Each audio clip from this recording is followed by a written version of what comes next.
Welcome to SSC GS Junction. Here you will find the easiest methods, high quality notes, shortcut tricks and daily current affairs. नमस्कार। तो चलिए आज समझते हैं कि हमारे देश की सरकार असल में चलती कैसे है और इसका पूरा ताना बाना बुना गया है संविधान के दो बहुत ही इंपॉर्टेंट आर्टिकल्स में, आर्टिकल 74 और 75। ये वो आर्टिकल्स हैं जो प्राइम मिनिस्टर और उनकी काउंसिल ऑफ मिनिस्टर्स की पूरी वर्किंग को डिफाइन करते हैं। चलिए इस कॉम्प्लेक्स टॉपिक को एकदम आसान बनाते हैं। तो आज हम क्या क्या देखने वाले हैं। सबसे पहले समझेंगे प्रेसिडेंट के एडवाइजर्स कौन होते हैं, फिर देखेंगे कि मिनिस्टर्स अपॉइंट कैसे होते हैं और उनकी रिस्पॉन्सिबिलिटीज क्या हैं, प्राइम मिनिस्टर की असली पावर्स क्या हैं वो भी जानेंगे, और हाँ, कैबिनेट और काउंसिल ऑफ मिनिस्टर्स में क्या फर्क है ये भी समझेंगे। और आखिर में सबसे मजेदार हिस्सा, कुछ ऐसी कमाल की ट्रिक्स जिससे ये आर्टिकल्स हमेशा के लिए याद हो जाएं। तो शुरुआत करते हैं आर्टिकल 74 से। सोचिए, ये वो फाउंडेशनल रूल है, वो पहली ईंट जो कहती है कि प्रेसिडेंट अकेले काम नहीं करेंगे, उनकी मदद के लिए, उन्हें सलाह देने के लिए एक पूरी काउंसिल ऑफ मिनिस्टर्स होगी। अच्छा, तो जब हम कहते हैं काउंसिल ऑफ मिनिस्टर्स या मंत्री परिषद, तो इसका मतलब क्या है? क्या ये सिर्फ वो बड़े बड़े नाम हैं जो हम न्यूज़ में सुनते हैं? नहीं, बिल्कुल नहीं। इसका मतलब है पूरी की पूरी टीम। प्रधानमंत्री की लीडरशिप में cabinet ministers, ministers of state और डेप्यूटी मिनिस्टर्स, सब के सब। अब ये टाइमलाइन बहुत इंटरेस्टिंग है। ये दिखाती है कि पावर का बैलेंस कैसे शिफ्ट हुआ। देखिए, 1976 में 42nd अमेंडमेंट के बाद प्रेसिडेंट के लिए काउंसिल की सलाह मानना कंपल्सरी हो गया। मतलब जो सलाह आई वो माननी ही पड़ेगी। फिर 2 साल बाद 1978 में 44th अमेंडमेंट आया। इसने प्रेसिडेंट को एक छोटी सी पावर दी कि वो सलाह को एक बार, सिर्फ एक बार वापस सोचने के लिए भेज सकते हैं। लेकिन अगर काउंसिल ने वही सलाह दोबारा भेज दी तो फिर प्रेसिडेंट को उसे मानना ही होगा। तो इन शॉर्ट, असली डिसीजन मेकिंग पावर किसके हाथ में है? काउंसिल ऑफ मिनिस्टर्स के। ओके, तो आर्टिकल 74 ने तो टीम बना दी। अब सवाल यह है कि ये टीम बनेगी कैसे? इसके मेंबर्स कौन होंगे? उनकी रिस्पॉन्सिबिलिटीज क्या होंगी?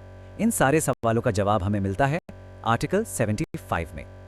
सरकार बनाने का प्रोसेस संविधान में बहुत ही क्लियरली लिखा है, एकदम simple 2 step process. Step 1, president appoint करते हैं प्राइम मिनिस्टर को। स्टेप 2, फिर प्राइम मिनिस्टर की सलाह पर प्रेसिडेंट बाकी सभी मिनिस्टर्स को अपॉइंट करते हैं। तो पीएम इज द की, वो अपनी टीम चुनते हैं।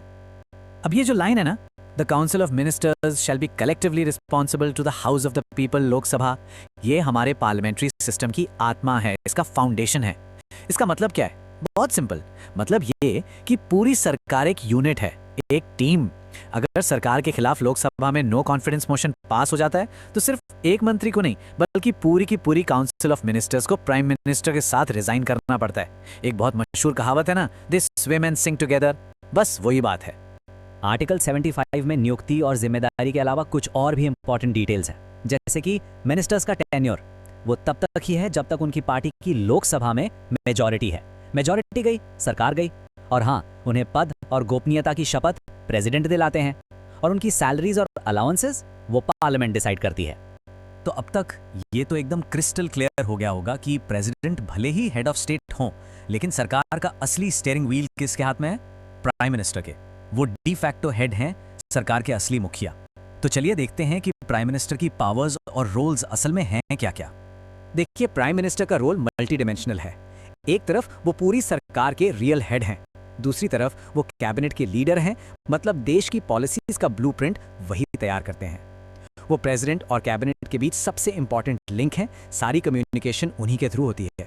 फॉरेन पॉलिसी हो, इकोनॉमिक पॉलिसी हो या मिलिट्री, हर बड़े फैसले में उनका की रोल होता है। और इतना ही नहीं, NITI Aayog, national integration council जैसे इंपॉर्टेंट बॉडीज के चेयरमैन भी वही होते हैं। सही मायनों में देश की दिशा वही तय करते हैं। ओके, अब एक बहुत ही कॉमन कंफ्यूजन को दूर करते हैं। हम अक्सर 2 शब्द सुनते हैं, कैबिनेट और काउंसिल ऑफ मिनिस्टर्स। बहुत से लोगों को लगता है कि ये एक ही बात है, लेकिन ऐसा बिल्कुल नहीं है। इन दोनों में एक बहुत बड़ा और इंपॉर्टेंट डिफरेंस है। ये टेबल देखिए, इससे सारी पिक्चर क्लियर हो जाएगी। काउंसिल ऑफ मिनिस्टर्स ये एक बड़ी बॉडी है, इसमें सारे मिनिस्टर्स आ जाते हैं हर लेवल के। वहीं कैबिनेट ये एक छोटी एक्सक्लूसिव टीम है, इसमें सिर्फ सीनियर और सबसे इंपॉर्टेंट मिनिस्ट्रीज वाले मंत्री होते हैं, करीब 15-20। काउंसिल ऑफ मिनिस्टर्स की बैठकें भी बहुत कम होती हैं, जबकि कैबिनेट रेगुलरली मिलती है। और सबसे क्रूशियल बात, रियल पावर वो कैबिनेट के पास है। सारे बड़े फैसले यहीं लिए जाते हैं। इसीलिए कैबिनेट को गवर्नमेंट का न्यूक्लियस ऑफ पावर या शक्ति का केंद्र भी कहते हैं। ऑलराइट, तो थ्योरी तो काफी हो गई। अब आते हैं उस हिस्से पर जिसका शायद सबको इंतजार था। इन आर्टिकल्स को हमेशा के लिए याद कैसे रखा जाए। चलिए अब कुछ सिंपल और मजेदार मेमोरी ट्रिक्स देखते हैं। सबसे पहली और सबसे सिंपल ट्रिक, बस 2 शब्द पकड़ लीजिए। आर्टिकल 74, इसका कीवर्ड है एडवाइस यानी सलाह। काउंसिल ऑफ मिनिस्टर्स प्रेसिडेंट को सलाह देगी। और आर्टिकल 75, इसका कीवर्ड है अपॉइंटमेंट यानी नियुक्ति, पीएम और बाकी मिनिस्टर्स की नियुक्ति। बस 74 एडवाइस, 75 अपॉइंटमेंट, सिंपल। या फिर ये एक लाइन याद कर लीजिए, ये तो और भी बढ़िया है। 74 में सलाह, 75 में नियुक्ति और जिम्मेदारी। इस एक लाइन में दोनों आर्टिकल्स का पूरा सार आ गया। 74 में सलाह और 75 में नियुक्ति और वो कलेक्टिव रिस्पॉन्सिबिलिटी वाली बात। परफेक्ट। और अगर नंबर्स के साथ खेलना पसंद है तो ये डिजिट ट्रिक तो कमाल की है। सबसे पहले देखते हैं आर्टिकल 74 को। आर्टिकल 74 के डिजिट्स क्या हैं? 7 और 4, इनको जोड़ें तो क्या बनता है? 11। अब 11 को ऐसे सोचिए 1 and 1, यानी एक काउंसिल ऑफ मिनिस्टर्स की एक सलाह एक प्रेसिडेंट को, है ना सिंपल। 7 + 4 = 11, 1 advice to 1 president. ठीक है, अब इसी लॉजिक को आर्टिकल 75 पर लगाकर देखते हैं। आर्टिकल 75 के डिजिट्स हैं 7 और 5, इनको जोड़ें तो बनता है 12। अब 12 को कैसे याद रखें? ऐसे सोचिए, एक प्राइम मिनिस्टर और उनकी पूरी टीम संसद के 2 सदनों में से निचले सदन यानी लोकसभा के प्रति कलेक्टिवली रिस्पॉन्सिबल हैं। तो 1 PM and responsibility to the houses, specifically Lok Sabha. इससे अपॉइंटमेंट और रिस्पॉन्सिबिलिटी दोनों याद रहेंगे।